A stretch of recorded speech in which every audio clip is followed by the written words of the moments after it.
Okay, so now for number 24, Samurai Champloo. An anime by the same guy who did Cowboy Bebop, and while not as good, it's still a really good anime. I'll first go into the characters of this anime, and the characters are varying levels of interesting. I'll go from the worst character to the best, and not say that that character is necessarily bad, just the least interesting.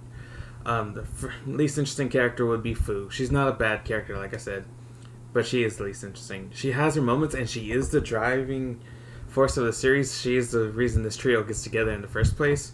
But at best, she's a decent character, and she's just not much as compared to the others. Mujin would be the next of the trio that I think is interesting.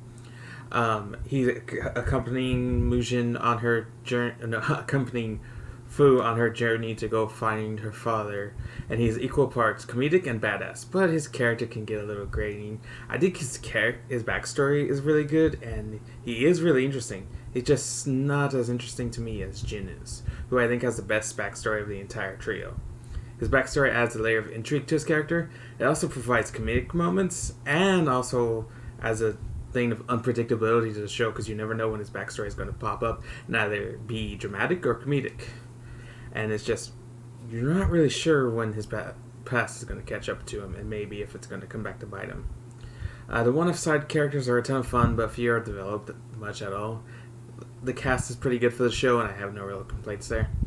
The animation's about 12 years old, but I still like it. The music is unique to say the least. Like, you need to listen to the opening, you gotta get a good idea about the music to the show.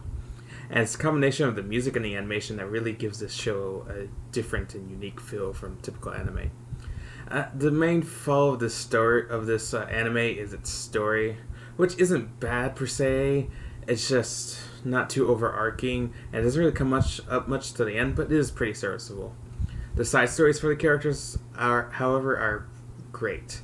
They really add to the show. They can be really entertaining, dramatic, or just comedic. The stories for each side plot vary enough to keep you from getting tired of the show's episodic nature. There's no formula to it.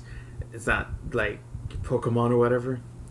And I do find the plot and the side stories to be both greatly enjoyable, even if they're a bit bare at times. Overall, the show is fun and action-packed. It has great character, but it's just hindered a bit by its lackluster story and its plot. But it earns its place at number 24 on my list. And other than that, bye.